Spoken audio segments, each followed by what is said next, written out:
I want to welcome everyone and thank you all for joining. I'm Randy Pazek, Head of Solutions Engineering here at Source Defense.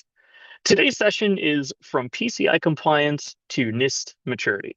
This is a practical mapping exercise, not really a theory session, because PCI has released a PCI DSS to NIST Maturity mapping document.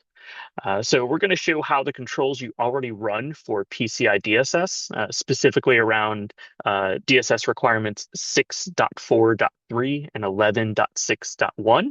So those payment page requirements, how they can also create evidence and operating progress against your NIST cybersecurity framework profile. By the end of the session, you will have a matrix you can bring back to your security and GRC teams and use directly. So not just a slide that you're going to forget by Monday morning. So let's start with what we mean by turning a mapping into something you can operate against. A framework crosswalk on its own is just a reference document. Our goal today is different. We're walking through 4 steps. Understand what each framework asks organizations to achieve. Identify where the strongest overlap actually sits on payment pages. Connect that overlap to real browser-level controls, and show how you reuse the evidence across both security and compliance reporting. That last point matters most for anyone in this room juggling separate PCI and NIST work streams. The evidence you generate for one can often support the other. Now, before we get into the overlap, it helps to be precise about what each framework is actually asking, because they answer different questions. And I should mention too here, if anyone has any questions during the webinar, please use chat or the Q&A function to ask those, and there'll be a space at the end where we can answer what's already been asked and where people can enter their own questions at the very end, and we can have a live Q&A session.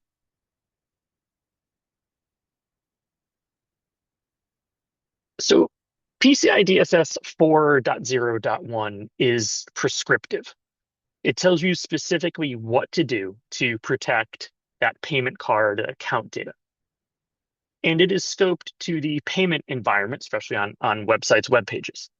NIST CSF 2.0 is outcome-based. It describes what a mature security program should be achieving across governance, identification, protection, detection, response, and recovery. And it does not tell you which specific tool or what specific method to use to get there. So one of them, PCI, gives you defined technical requirements. The other gives you a way to describe program maturity. They don't compete, right? They're not competing with each other. They are different altitudes looking at overlapping ground. A mapping shows alignment and contribution, not automatic equivalence.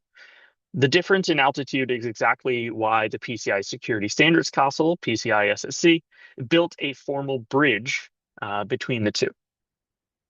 This isn't a mapping we at Source Defense invented. PCI SSC's Board of Advisors published a formal mapping of PCI DSS 4.0.1 to NIST CSF 2.0 just last month, July of 2026. What that gives you is a defensible way to say meeting a specific PCI requirement can contribute to one or more NIST CSF outcomes. And that contribution runs across both your GRC and your security teams. That's the anchor for everything else we will cover today. We're building on the council's own mapping. This isn't a vendor interpretation of it. With that bridge established, let's ground it in where the actual risk sits, the browser. So here we have a browser. Maybe that browser is visiting an online retail shop. When visiting that retail shop, I enter in the URL into that browser, and that browser is going to reach out to that retail shop's web server. Information is going to be transmitted back to the browser through a WAF or firewall, through secure connections like SSL and TLS.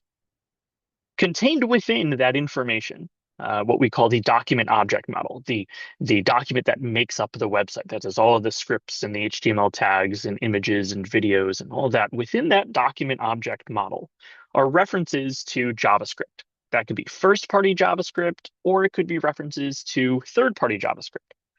Third-party JavaScript commonly is used for things like analytics. So most people here may be familiar with Google Analytics. We can also use it for advertising purposes. We can use it for social media plugins, things like Metapixel, which has a bunch of issues already involved, things like TikTok Pixel, chat bots, things of that nature. Those third-party sources of JavaScript, and we say third-party because those JavaScript files, those JavaScript functions, are not owned by the owner of the website we are visiting. They are brought in as third-party. Think of it as a JavaScript supply chain. So those third-party pieces of JavaScript can actually use their own third-party, what we would call fourth-party, fifth-party, or nth-party sources. This JavaScript within that browser traditionally is something that is unsecured, something that is unmonitored. Because of how JavaScript was developed and created back in the 90s, there was no notion of security, no notion of permissioning around what JavaScript can and cannot do on a website. Meaning JavaScript that executes within the browser has the ability to add items to the browser, delete or edit, move items, has the ability to read what the visitor, the user of that browser is doing on a site. And that's really important for analytics and really important for advertising and social media things, running sales or running promotions or items that sell in a certain size or color need to get reported on and analyzed for trends and to stay on top of what a consumer is looking for when visiting that site. However, that type of access can be used in what we would call an e-skimming attack. So in an e-skimming attack, an attacker is looking to compromise a source of JavaScript, whether that be first or third or fourth or fifth or nth party. The goal is to compromise a source of JavaScript, to insert some type of malicious behavior into that JavaScript in order to exfiltrate data out. That data could be PHI for healthcare data. It could be PII, so personal identifiable information. Could be PFI, financial data. In PCI's case, it's looking at PCI data, so payment card data. That exfiltration happens from the browser before that data goes back through that secure connection, that firewall WAF, and back to a web server where a CDE environment or a payment processor has encrypted or masked or in other ways tokenized that data in a way that it cannot be identified to a visitor, and that data cannot be used maliciously. Again, this exfiltration happens within the browser at point of entry, not at point of transmission back through to a web server, to a payment provider, whatever it may be. So payment pages, as we've defined, depend on that dynamic JavaScript, that first party, the third party, nth party, whatever it may be. That code, as we established, runs inside the customer's browser in that customer session and has access fully to that page. The script can read form fields, modify the page, it can load additional scripts, transmit data to an external destination. And like we just said, all of that happens client side. So your merchant server, your WAF that sit on the server side, they don't see that behavior. They inspect traffic coming into your infrastructure. They have no visibility into what's executing inside the browser after the page is already loaded. That's the blind spot, right? That blind spot is what PCI DSS 6.4.3 specifically was written to close. So inside DSS 4.0.1, specifically requirement 6.4.3, it breaks into 4 practical activities. Authorize each script. Assure its integrity over time. Maintain an inventory of those scripts that are running on the page and justify why each one is there. And this is not a list you keep for an auditor, okay? Done properly, it's a browser software governance program. You know what's running, you know who approved it, and you know why it's there. Those same 4 activities are exactly what NIST CSF is talking about when it talks about software inventory, when it talks about supply chain visibility, when it talks about software integrity, and preventing unauthorized execution. 6.4.3 within PCI DSS covers the state of your scripts. There is another requirement, 11.6.1, and that's what keeps that state honest over time. So 6.4.3 gets you to a known and approved state. 11.6.1 is what tells you when something changes outside of that state.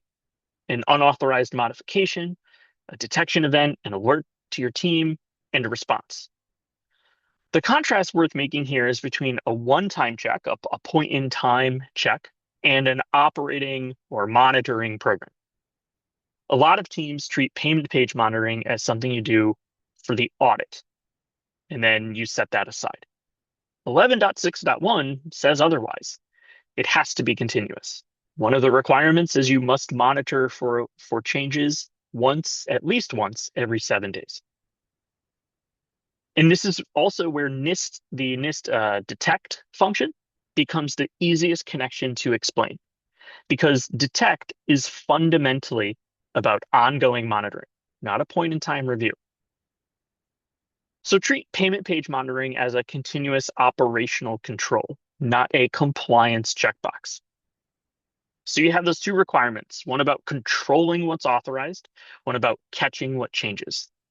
And here's how one set of controls supports both at the same time. This is what I'll call the scope slide for the rest of the session today. There is a full mapping behind this, but we're going to focus on the strongest connections today rather than walk through a spreadsheet line by line. The pattern is consistent. The PCI requirement drives a specific NIST outcome, and a specific source defense, that's who we are, source defense capability is what actually produces the evidence for both sides. Over the next few slides, we'll actually walk through govern, identify, protect, detect, respond, using the same left to right logic or north to south as it may show up as each time. So let's look at source defense, detect, and protect to show how script inventory, behavioral control, origin, and destination can help map to NIST, and then ultimately how those map to PCI as well. So source defense's client-side controls are split into two, what I'll call complementary products and functions. Source defense detect is a continuous monitoring and threat detection capability. It identifies anomalies on payment pages and enables rapid incident response. And it's focused on visibility and remediation. That maps to NIST govern, detect, and respond.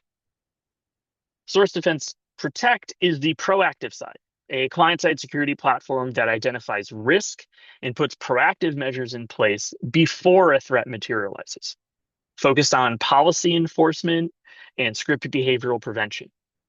That helps map to NIST identify, detect, protect, and respond. Together, source defense detect and source defense, or source defense protect, give you a client-side security approach that line up directly with the NIST functions your security program is already being measured against. This is the high-level split. Now let's get specific about how script visibility itself supports govern and identify. So within NIST, our focus is going to be govern SC07 and identify AM02. SC07 asks whether third-party risks are understood and monitored. And AM02 asks whether software and service inventories are maintained. Both of those are answered directly by knowing what scripts are on your payment page and where they come from.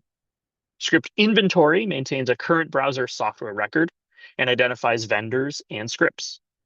Our script request map goes one layer deeper and reveals transitive dependencies, your fourth party and nth party scripts that you likely don't have visibility into today. Our data transmission, so where data is being sent to, the records we have on that is the supply chain behavior portion of our controls. This is the simplified version, and we do have a more detailed matrix. The matrix is the proof, but this is the story. You can't govern or inventory something you can't see. And most teams can't see fourth-party script relationships without this kind of visibility. Visibility is the foundation. So let's talk about what you actually do once you see script behavior. And this is where source defense protect comes in. Every script execution attempt on a payment page can be handled one of three ways under our policies.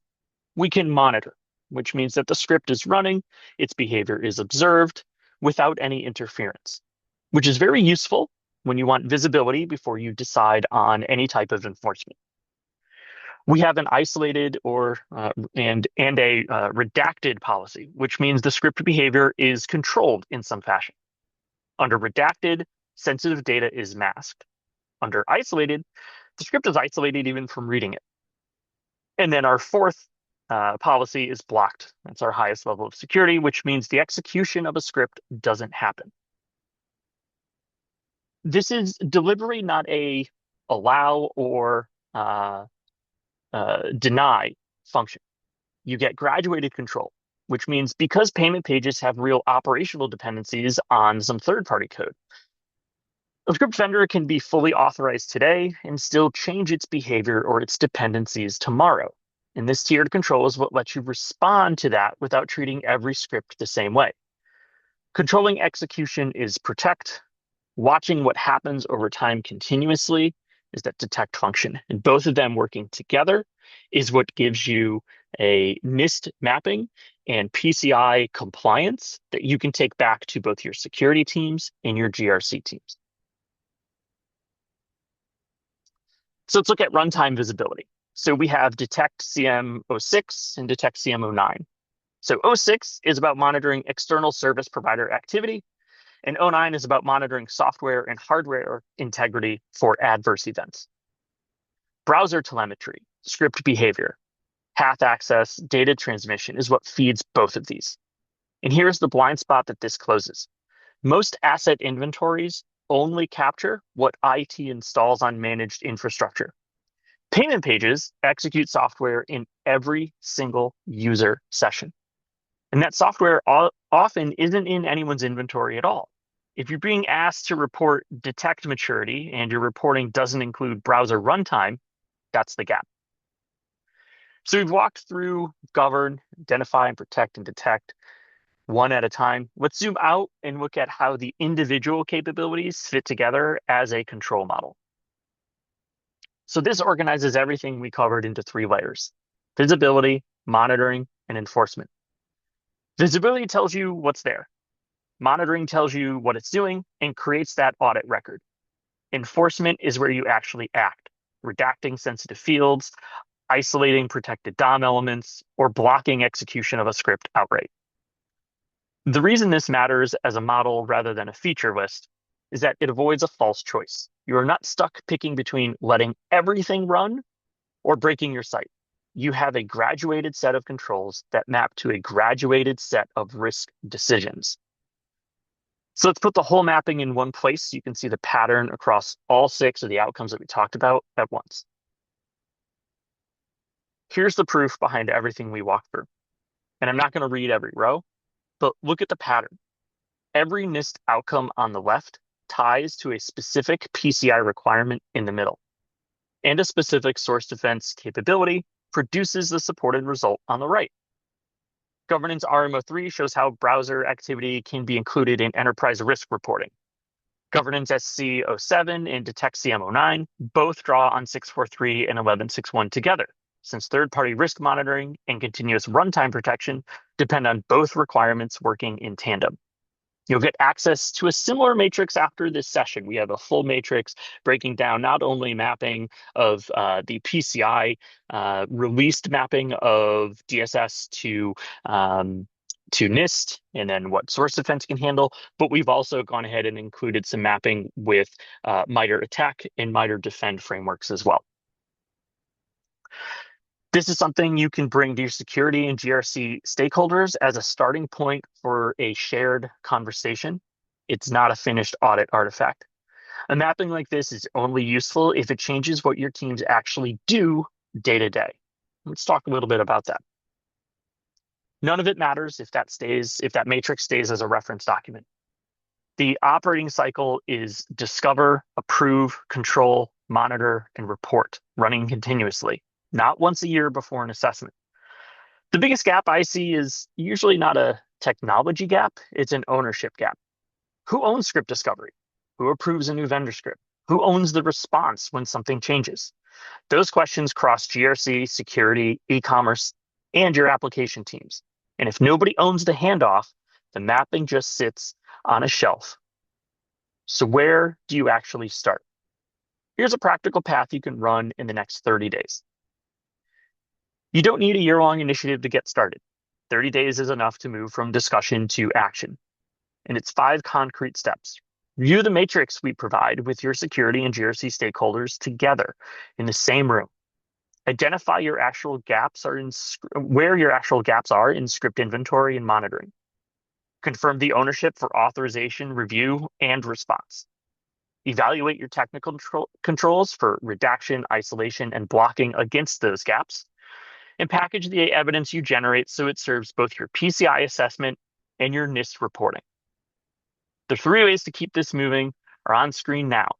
You can request a demo from Source Defense, and I'm actually going to go over a little bit of our PCI compliance dashboard here in just a sec. You can download the matrix. We will also provide it to you after this webinar. And for those that are attending PCI community meetings, we will be in Vancouver in September. We will also be in Scotland in October. So let's look quickly at a PCI dashboard and what you can actually see within the Source Defense platform and help your PCI assessments and compliance reporting, as well as your NIST maturity and NIST reporting.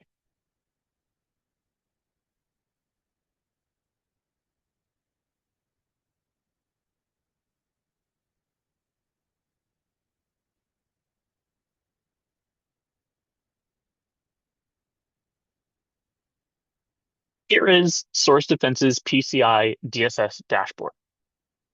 This is running on a demonstration site. And you can see here we cover multiple pages, multiple payment pages within this organization. At a quick glance, I can see how complete I am in my PCI DSS compliance, specifically for 6.4.3 and 11.6.1. Those requirements mention payment pages as the point of interest. And that's where our platform runs. We can authorize and justify scripts and see how many need some type of action, whether it be first-party scripts or third-party scripts. We can measure their integrity. Has the script changed its behavior? And if it has that compromised the security, the privacy, and the PCI data being entered on your payment page? And we can also see when security headers change. The 6 sites I have underneath, I can quickly glance at those to see what percentage done they are as far as PCI compliance is concerned. And if I did want to check out the integrity of some of my scripts, I can very easily see this. And I'll actually go to this one here. This one's a fun one. I can see where a script is detected. I can see what page specifically it's on. I can see very quickly what behaviors it might be doing. And if I wanted more detail, I can click in. Once I click in, I can see a lot about the script.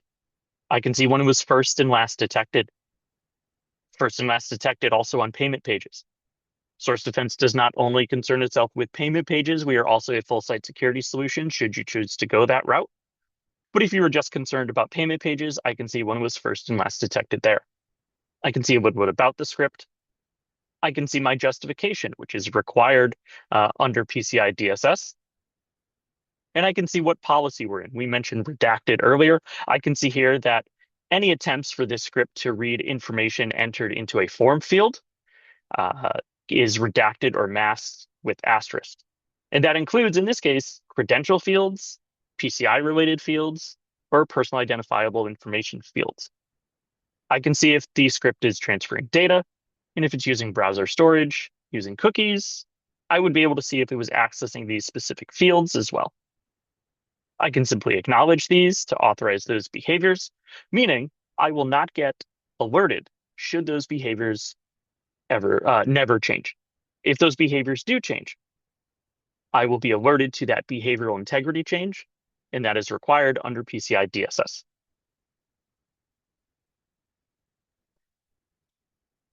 Very quickly, that is our PCI DSS dashboard. A full demo is available should you request one on our site. And I do want to go back to our PowerPoint quickly, where I would ask that if you would like to continue the conversation, you can request that demo, download or view that matrix when we do send it to you. And please visit us at PCI Vancouver in September.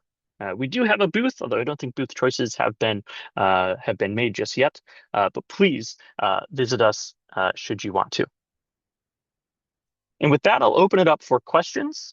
And my question to the audience, I guess I'll start with one, and you can take this back internally, would be, where does the browser runtime currently appear in your NIST cybersecurity framework profile? Ask that to your GRC teams, to your security teams. Figure out, are we looking at browser runtime? Are we looking at what scripts are executing within our visitors' browsers in order to understand that that execution in that runtime environment is secure and is safe? And any questions can be entered now.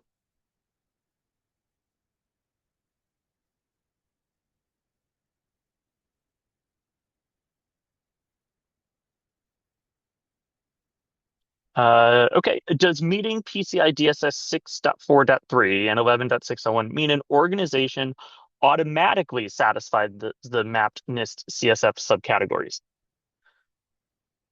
No. Certain solutions that meet DSS 6.4.3 and 11.6.1 are what I would call compliance-only solutions. They do not offer any type of security behind that. And as a cybersecurity framework, NIST will require there to be some level, even if it is minimal, some level of security. Certain compliance solutions for 6.4.3 and 11.6.1 are external scanning solutions. So you don't get accurate browser runtime. You get point in time, as we talked about during the webinar today. You get point in time scans or point in time knowledge, but you're not getting actual live session runtime when an attack could happen. So depending on how often those scans you perform do happen, you could be under attack, or behavioral integrity of a script could change in a way that you do not approve based on your NIST risk profile. And as such, you would be behind that maturity level until your next scan happens.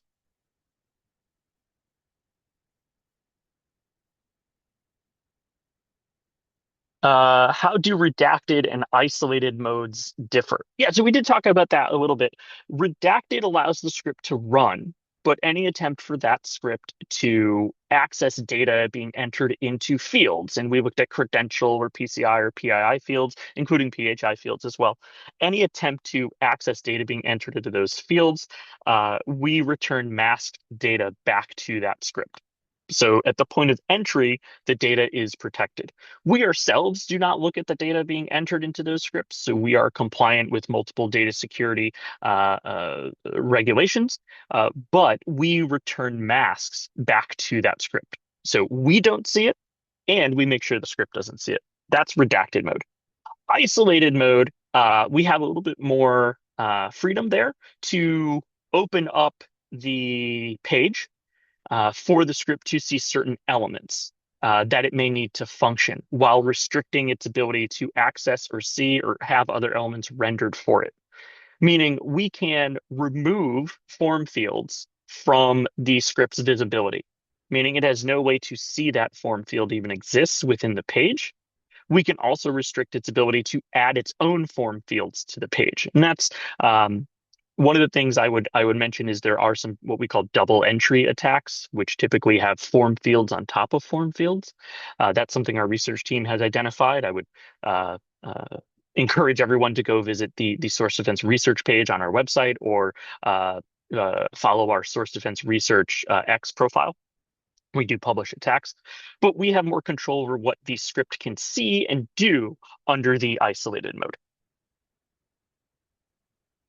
And let me see if we have any more. Who should own payment page script inventory? Uh, Traditionally, right, for PCI, that's typically going to be GRC or the web application team. I like to shift that over to security. I think security, knowing what scripts are on a page, makes the most sense, especially because security may be more familiar with attacks or compromises or issues with third-party services than, let's say, someone like GRC or someone like a web development team. That includes things like Metapixel, which, if you don't know about Metapixel, I would encourage you to visit your search engine of choice or Google Metapixel lawsuits and just see what's out there. But that includes other things, TikTok Pixel or chatbots and things like that, where they have been compromised. I would say your security team most likely has more visibility into that type of risk. And realistically, they should be the ones with that final approval on what script should be added to a page. And I'll give a couple more minutes here for some other questions that may be coming in.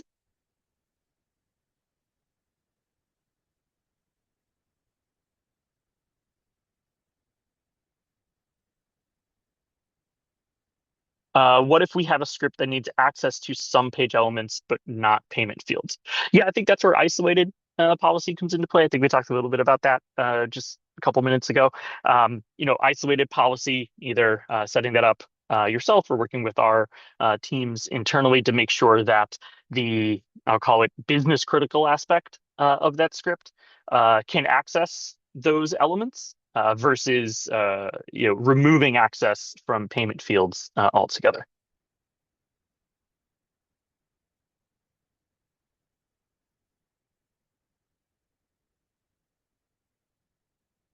Okay, looks like that one was probably the last question.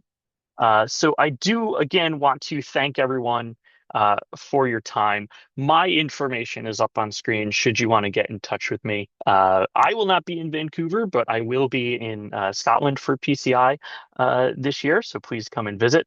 The matrix, the full matrix, which has much more detail than what we provided today, will be sent over the next few days, either by end of week or beginning of next week. And again, we encourage you to take a look at that. Get ownership internally of that matrix, put together the proper steps in place to really map those two and see where you stand with that browser runtime in your cybersecurity framework profile.